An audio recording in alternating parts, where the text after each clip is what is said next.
dari Prodi Pendidikan Agama Islam Universitas Islam Negeri Raden Intan Lampung. Video ini diajukan sebagai tugas ujian akhir semester dari mata kuliah Pendidikan Lingkungan. Sebelumnya di sini saya sudah berada di Pondok Pesantren Darussalam Lontar. Di sini saya akan menjelaskan mengenai materi eko pesantren. Apa sih eko pesantren itu? Eko pesantren yaitu pondok pesantren yang memasyarakatkan dan membudayakan pesantren yang peduli lingkungan.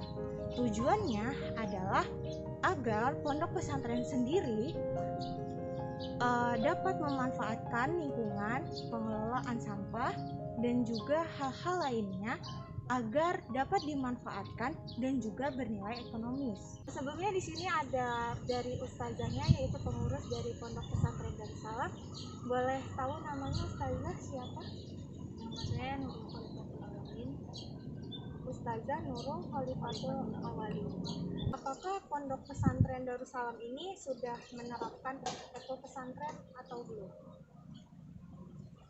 Mungkin kalau rencana itu udah ada terbesit di pikiran semua guru ya, mungkin ya. Apalagi pada saat sekarang itu kayaknya kalau kita nggak nerapin itu bakal merosot jauh gitu kan.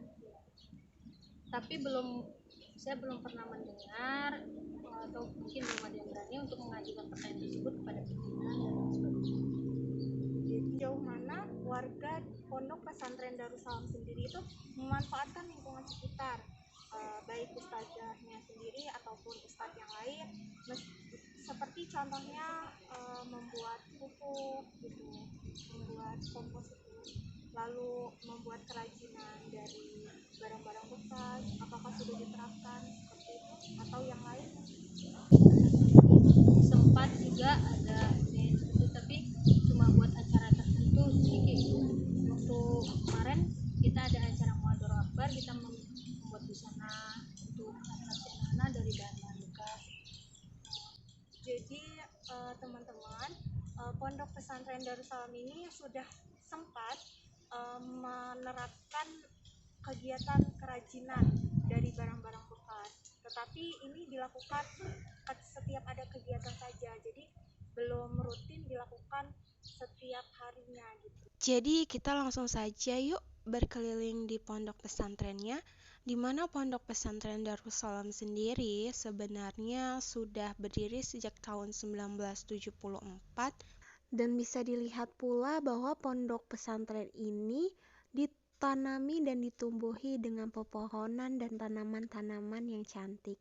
Meskipun pondok pesantren ini belum sepenuhnya menerapkan kegiatan dari eko pesantren, namun ada kegiatan pondok yang bisa dibilang masuk ke dalam kategori tindakan eko pesantren, di mana mereka membuatkan kolam, yang mana kolam itu dibuat sebagai penampungan dari sisa air wudhu.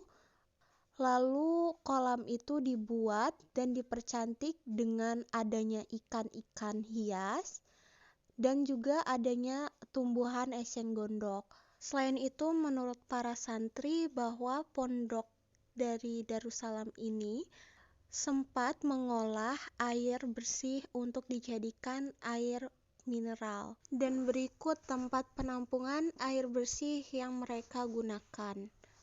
Sekian penjelasan saya mengenai eko pesantren dan juga tanya-tanya tentang eko pesantren di lingkungan Pondok Pesantren Darussalam ini.